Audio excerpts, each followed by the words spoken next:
This, guys, the dedicated. First, I want to say we're not gonna, I mean, we may touch on some new things, but don't stress. We're not gonna get into, our brains need a little break. Okay. All right, brains need a little break. That being said, I do want to cover a couple of things. Let's go back and look at the syllabus. You have a 65, and the only reason I'm going up, we're in college. I know probably students haven't even looked at this, which is, I get it. I was the same way. But 65 is a C. All right, I do that on purpose. 65 is the threshold for a C. I want to protect my A's. I want to protect my B's. All right, I can Oprah C's. Remember the Oprah show where everybody got a car? And you get a C, and you get a C. Like, you really have to try, not try to get a C. But it can happen. Okay? So we have 3 exams that you have to take, and then an optional cumulative. If you're happy with your grade after 3 exams, go spend that time on other things. Finals week is tough, not because the material's tough, it's you got all the things all ending at once. We're all exhausted. You got projects, you got other tests. So it's my way of trying to say, I'm not going to pull a double jeopardy on you. If I've already tested you on the material, I'm not going to force you to take another one. That being said, if you choose, let's say you made a bad grade on your first test, you learn from those mistakes, you have a chance to retake it to boost up your grade. And that's all explained. If you take your optional cumulative, then everything will count as a 4th. Make sense? The next thing I want to go over is these comments. All right, or the disclaimer from past students. I'm hoping this is now you guys too, right? You have a unique perspective of movement, the language you use not mean to do not assume. Where's my, there we go. Number 1, do not assume. Rotate to translate. Joints rotate in a plane about an axis. Analyze motion joint by joint. Position is where your joint is at, and motion is where your joint is going. Beware of illusions, and then the muscle stuff is going to be the last section. But these things, reading them now, it's like, yep, yep, yep, yep. Okay. So what I want to do is I'm going to go over a couple of questions that were on your test, and then Jackson agreed to kind of talk about. He's one of the few that have made hundreds on for the first 2 tests. One of the few, probably the only one, or the only one this semester. It's very rare. So in other words, think of it like this: my test can be tricky if somebody's making hundreds. Like, you know what I'm saying? Like, in other words, if it was a roll of the dice, eventually you would miss. So there's something there that's allowing some students to, and remember, sometimes it's not an insult to effort. I know you guys are working hard. Y'all are here on Friday at 7:30 after Halloween. But it's fine tuning the, oh, this is a good method of study. We all study differently. And, you know, sometimes people come to me and how should I study? I'm like, I don't know how you should study. I can tell you how I study, but that may not work, you know, for everybody. Okay? So I think a lot of students tend to depend on like old tests that have gotten out, old questions that have gotten out, and just don't be dependent on it. Don't, like, if you, what's the little study thing that just asks you questions on repeat, like you just practice old questions? Quizlet. So I'm not anti-Quizlet, but like I've always said, I'm trying to teach you a few concepts that if you learn and understand, you could answer a million Quizlet questions, as opposed to just studying specific questions and then hoping you see them. Or you might see that question, but I might change the words. I might flip the pictures. And so the Quizlet has brainwashed your reflex response. Ring the bell salivates. You're like, ooh, I remember this question on the Quizlet, but I actually switched up the question, right? So we need to not depend, not saying Quizlet's not good, not saying it's not good practice, but we still need to rely on the tools that I'm trying to give you guys to answer these questions, not just trying to depend on hoping that you see a bunch of old questions. Once again, I'm not judging. I'm not saying anybody in this room does that. I'm just trying to get inside the minds of this distribution of grades where I have a few people who are doing really well. I have a few people doing well, and I have a few people doing exactly what you need to do. And for you, that's well. But then I have other students that I know are trying hard, but they're just not getting to where their well is. And that's what we're going to try to help figure out today. Okay. So let's take a look at, I know from going over the test with one student, and again, I don't mention names, but remember, we analyze motion joint by joint and from the perspective of the person we're analyzing, right? This is so, I was fascinated with this because it makes so much sense. The student missed this question because the student was mirroring them literally. So in other words, we can tell that this person is twisted to their right, their trunk to their right. But if you mirror them, you're going to be twisted to your left. Does that make sense? It's a fancier way of saying which hand is in the air. Her left, but my right. You see what I'm saying? So like little things like that we're analyzing this person, but we can't mirror them because my left is not her left.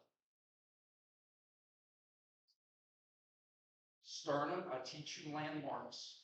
Landmarks are never wrong.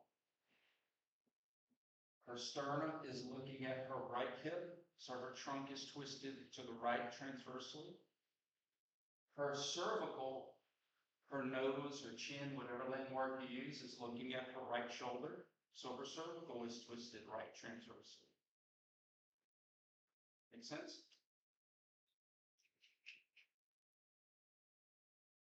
Here's another one that we did. I thought I did you guys a favor. I didn't ask any questions like this. I didn't ask any questions like this. And I didn't ask any questions like this. Okay? So I think on the test, I asked about the subtalar, right?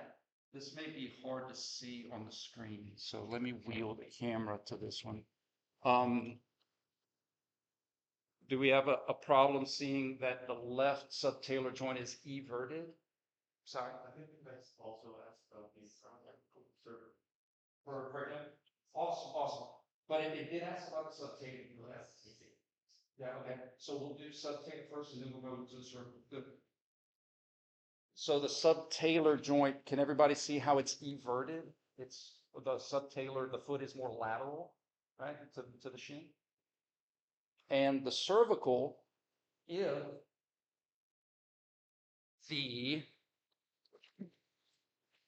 his cervical was in anatomical position, I'm making somebody who's hungover dizzy right now. Sorry, guys. If his cervical, notice his trunk is facing like there, right? If his cervical was in anatomical, he'd be looking over there. So the only way he could be looking more over here is if his cervical was twisted to the right, his right. Does that make sense? His nose or his chin is closer to his right shoulder, further away from the left shoulder. It's not in the middle. Make sense? So clues, landmarks. How many of you use the thumb rule for the radial ulnar joint? It's a good rule. Glad I came up with it. Rights and lefts. Left knee is flexed. Right wrist is extended. You wouldn't want to be putting all your weight on the back. That look like it would hurt, right? You don't want to be flexed. You want to be extended right there. Follow the fingers. The finger rule helps to see.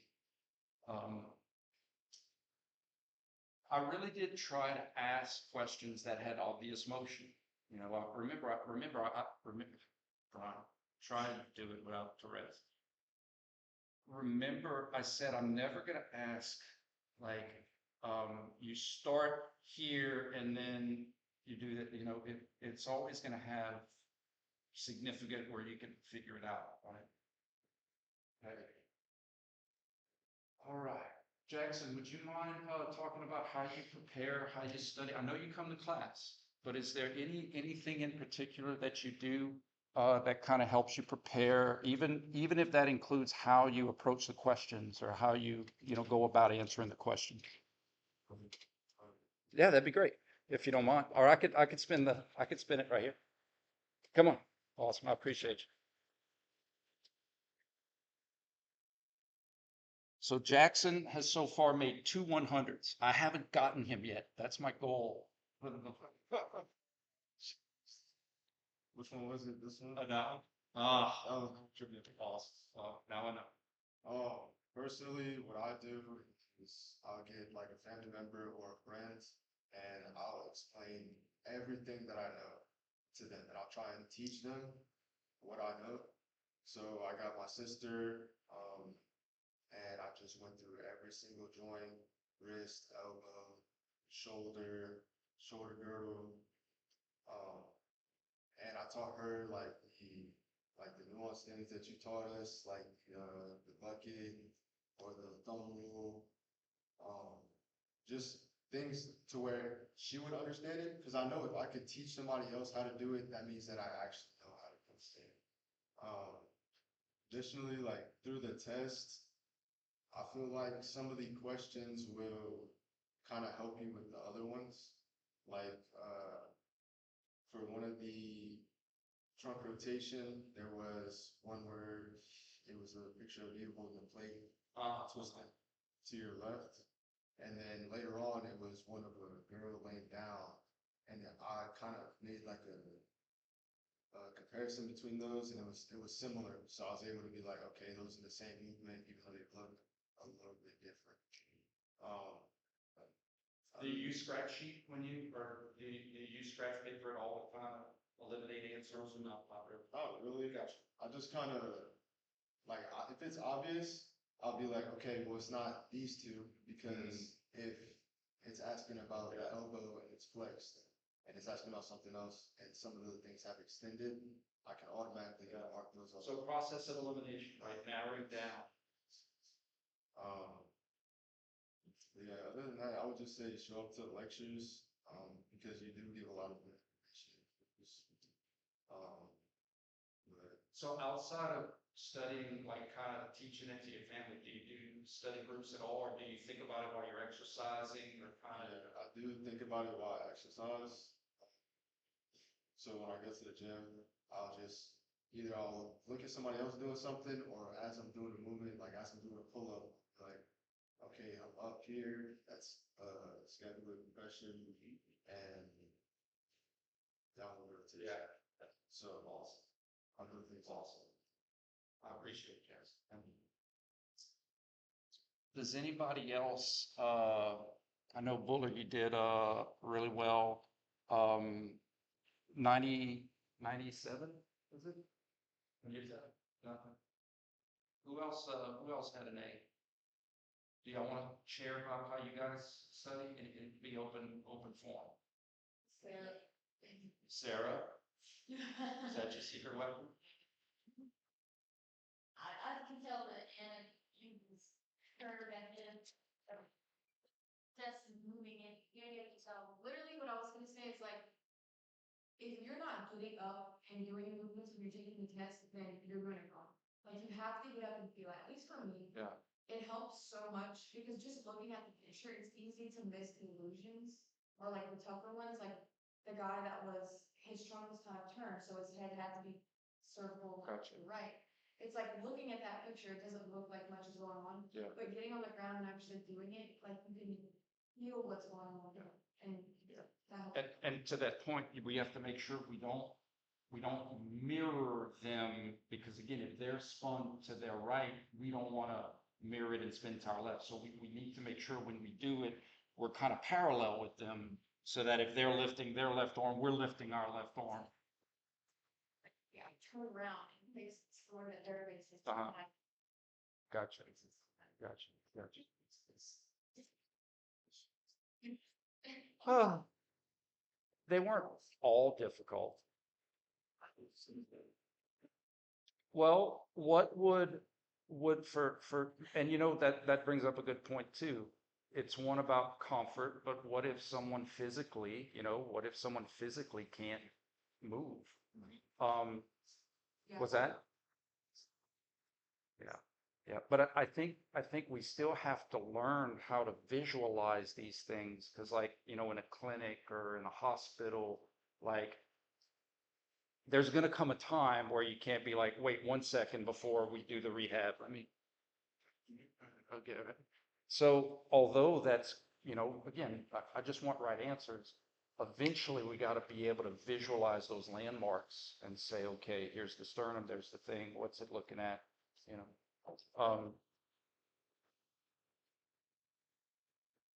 For the crease in the clothing. Hmm.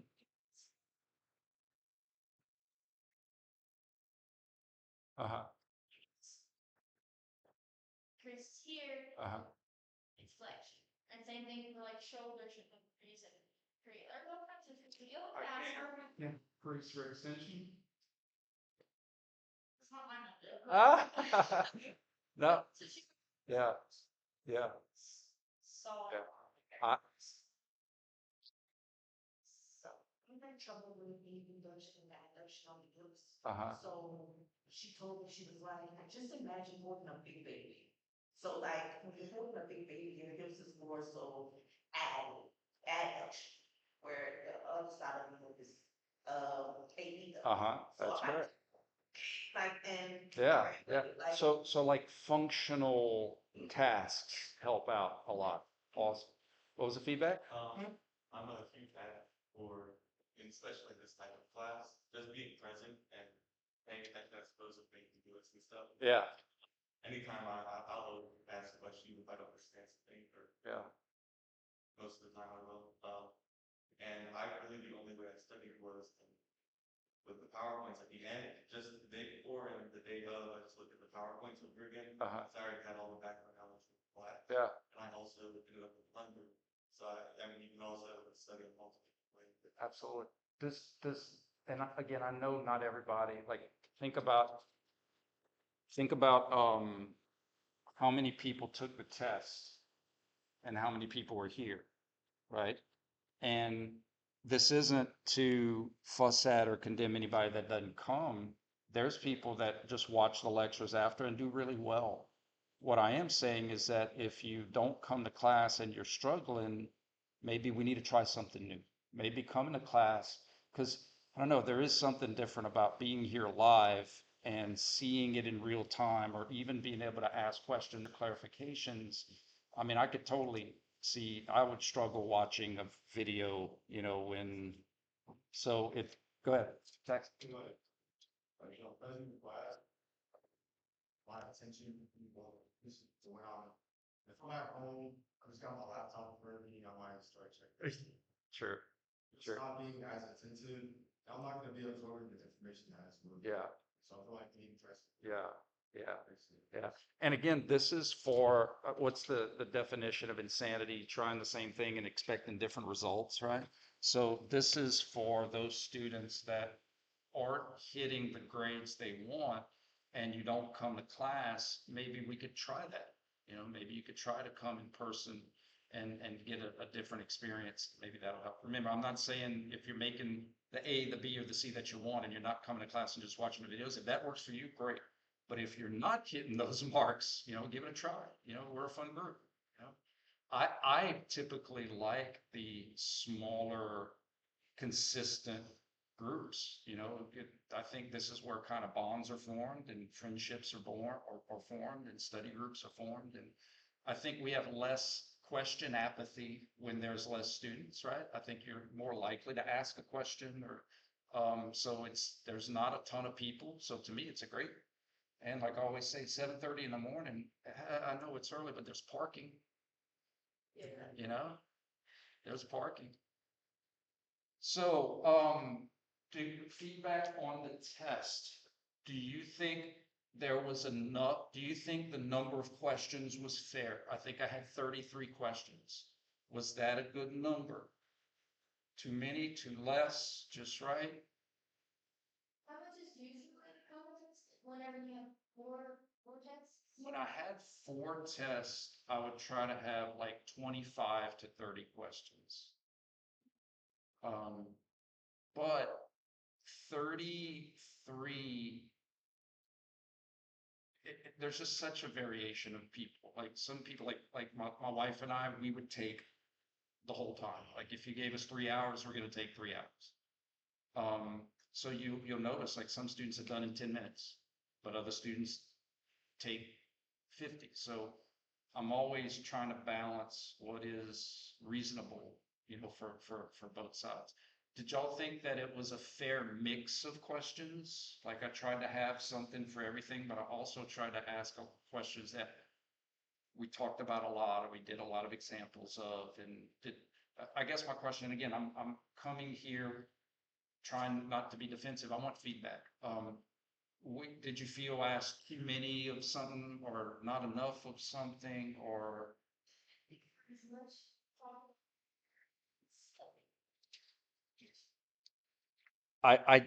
Merry Christmas. Merry Christmas.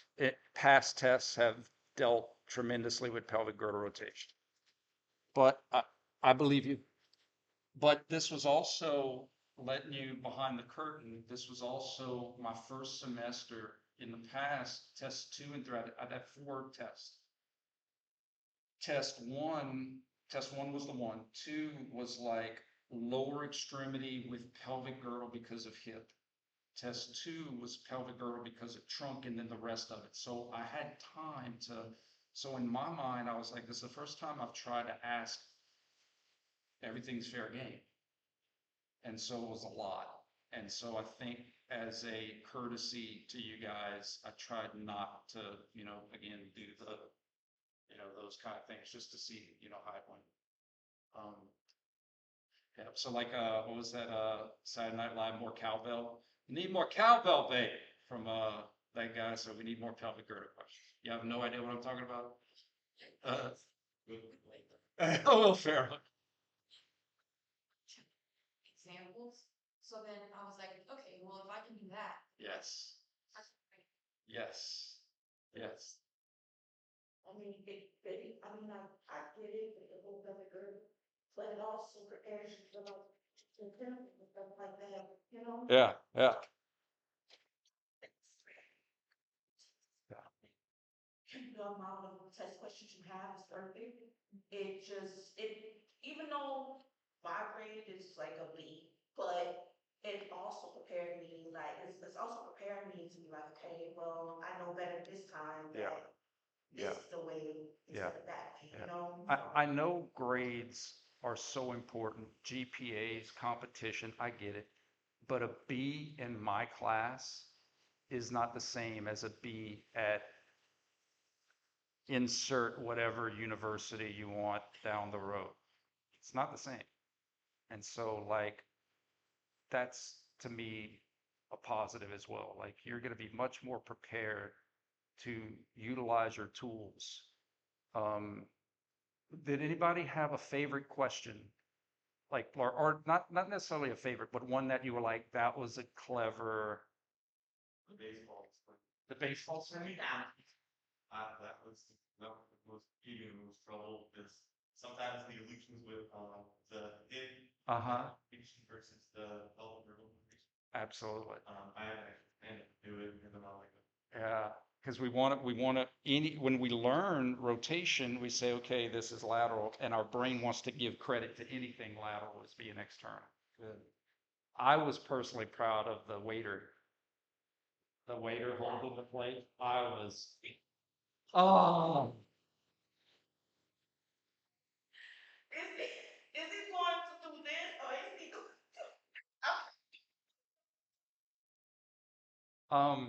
the reason I like that question was I emphasized so much, don't do the soup bowl, right? Don't do the soup bowl, don't do the soup bowl. And I was like, this is a good position because I could see maybe some students saying, oh, there's the soup bowl, and just assuming it must be supinated and not saying, well, where is the thumb? And if we took the plate off, so the answer is oh, you're right. That is scary.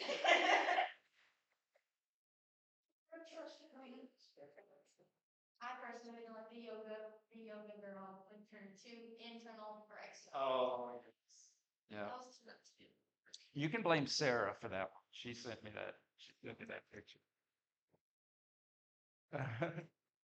Anybody else have some general feedback, even if it's studying? I know groups, it's a blessing and a curse sometimes. You get with groups and sometimes, you end up talking about, whatever, and there's distractions and but the value in groups too is checking yourself. Like if you're studying and it's just a bunch of memorization, let's say you got to learn the states and capitals, you don't need a group for that.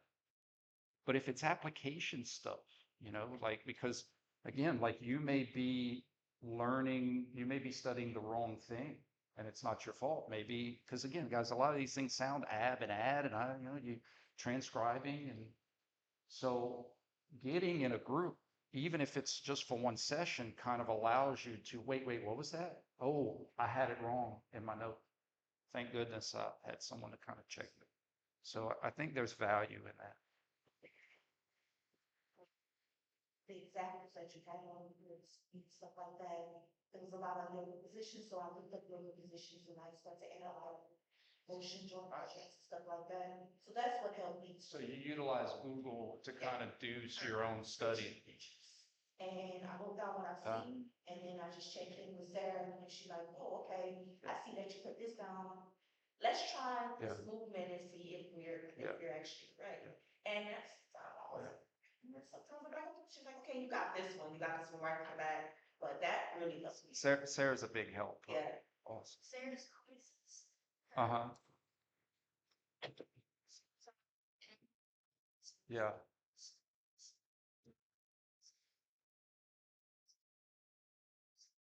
Awesome.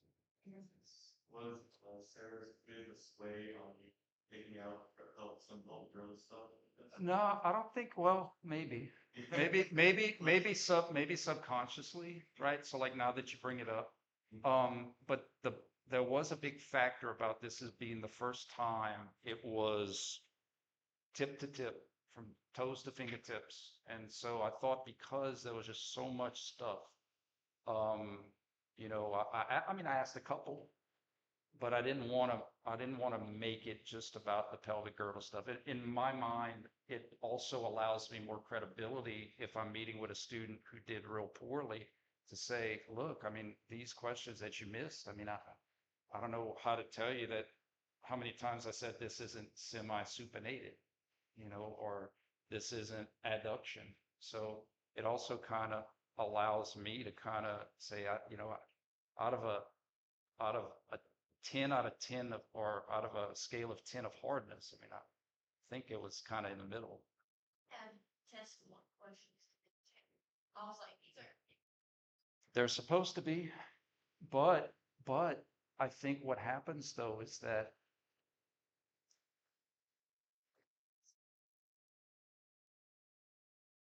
the test one questions I had were the same pictures, but they may not have been the same exact questions, right? So I think the lesson there too is that like if you came in, we went over the test and you're like, okay, I remember that question, but I might switch it up. I might switch the before and the after, or I might ask in a new place, right?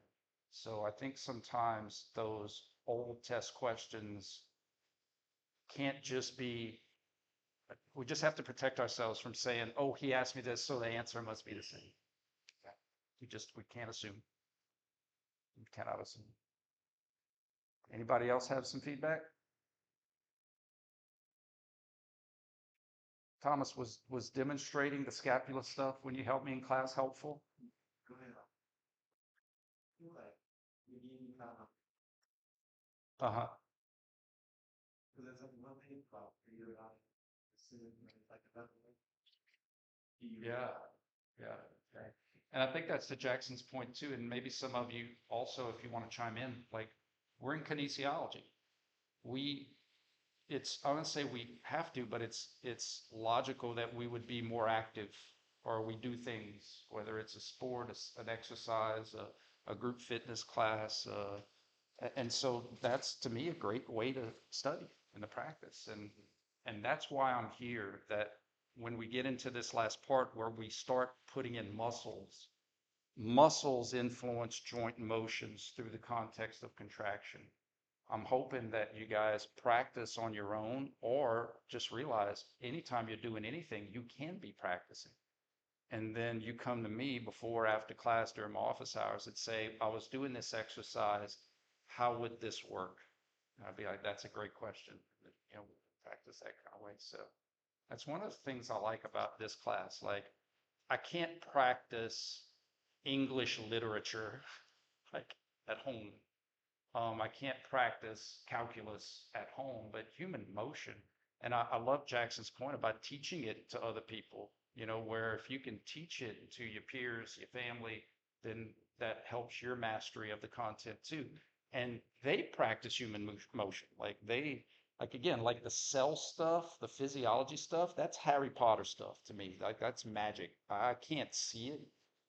We can all see and do this. All of, our friends who are workers and factory workers, or, you're going to be helping people with their mechanics. You're going to help people lift with their legs and not their back. You're going to help someone shovel more efficiently. You're going to go to friends and family and try to help them and all these different things.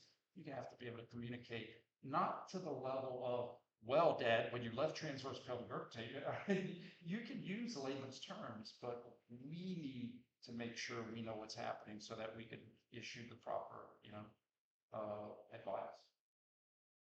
Cool. All right, was today helpful?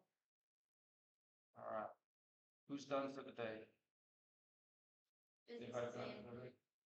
Well, y'all go study for it, get some sleep. How about right now? I'm gonna hang around after, we can go over right now. Y'all have a good one, guys. We'll see you Monday. I'll try to post the stuff.